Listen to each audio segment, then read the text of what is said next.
আসসালামু আলাইকুম রহমতুল্লাহি ওয়াবারাকাতুহু নাহমাদুহু ওয়া সাল্লি রাসূল কারীম আল হাক্কু মির রাব্বিকা ফালা তাকুনান্না মিনাল মুমতারিন।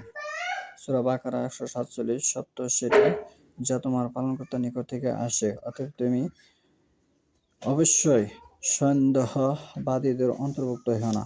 সূরা বাকারা 47 নম্বর আয়াত। সূরা কাসাসের 75 নম্বর আল্লাহ বলতেছে যে কিয়ামতের দিন হাশরের মাঠে আমি প্রত্যেক সম্প্রদায় থেকে একজন সাক্ষী বের করব এবং বলবো, তোমাদের প্রমাণ নিয়ে আসো। এই প্রমাণের কথা মৃত্যুর পরেও জিজ্ঞাসা করা হবে। যদি প্রমাণবিহীন আল্লাহর কাছে থেকে যে জিনিস অবতীর্ণ হয়নি, প্রমাণবিহীন যদি কেউ কোনো আমল করে, সেটা সেদিন উধাও হয়ে যাবে। সূরা কাসাস 75 নম্বর আয়াত, 28 নম্বর সূরার 75 নম্বর আয়াত। প্রমাণবিহীন কোনো আমল চলে না, সেটা বাতিল হিসেবে গণ্য হবে। এবং প্রত্যেক মানুষের উপর কোরআন পড়া ফরজ করা হয়েছে। যিনি তোমার উপর কোরআনের বিধান ফরজ করেছেন, তিনি অবশ্যই তোমাকে জন্মভূমি মক্কায় অথবা মৃত্যুর পর জান্নাতে ফিরিয়ে নেবেন। ফরজ শব্দ উচ্চারণ যদি হয় তাহলে হবে বাধ্যতামূলক, আর ফরজ যদি উচ্চারণ হয় তাহলে বাধ্যতামূলক হবে না। প্রত্যেকটা মানুষের জন্য, নর নারীর জন্য কোরআন ফরজ করা হয়েছে। কোরআন পড়া বাধ্যতামূলক, পড়তেই হবে। কোরআনের বিধান অনুযায়ী চলতেই হবে।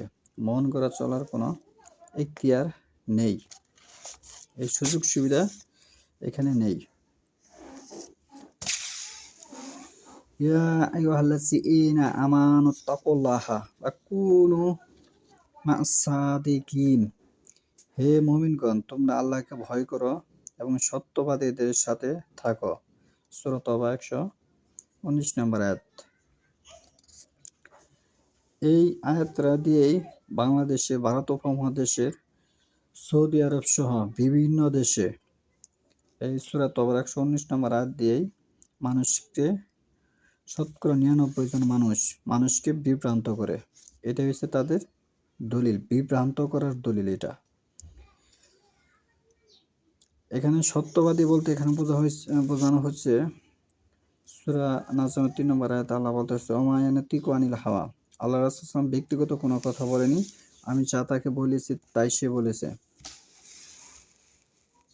এবং সাহাবীদের উপর আল্লাহ রাজি খুশি এবং সন্তুষ্ট হয়েছেন। সূরা তওবার মধ্যে এই কথা বক্তব্য এসেছে এবং সূরা বাইনের মধ্যে এই কথা বক্তব্য এসেছে যে আমি তাদের উপর সন্তুষ্ট হয়েছি যারা আমার নবীদের অনুসরণ করে এবং আমার কিতাবের অনুসরণ করে, আদেশ নিষেধ মানে, আমি তাদের উপরে সন্তুষ্ট। এই আয়াতটা দিয়ে ভারত উপমহাদেশের অধিকাংশ মানুষকে বিভ্রান্ত করে, কিন্তু যারা হকের উপর প্রতিষ্ঠিত তারা বিভ্রান্ত হবে না। একমাত্র ফাসিক ব্যক্তিরাই বিভ্রান্ত হবে। সূরা বাকারা 26 নম্বর আয়াতে আল্লাহ বলেছেন, এই কোরআন দ্বারা আমি অসংখ্য মানুষকে পথভ্রষ্ট করেছি এবং এই কোরআন দ্বারা অসংখ্য মানুষ সুপথের দিকে হেদায়েতপ্রাপ্ত হয়েছে।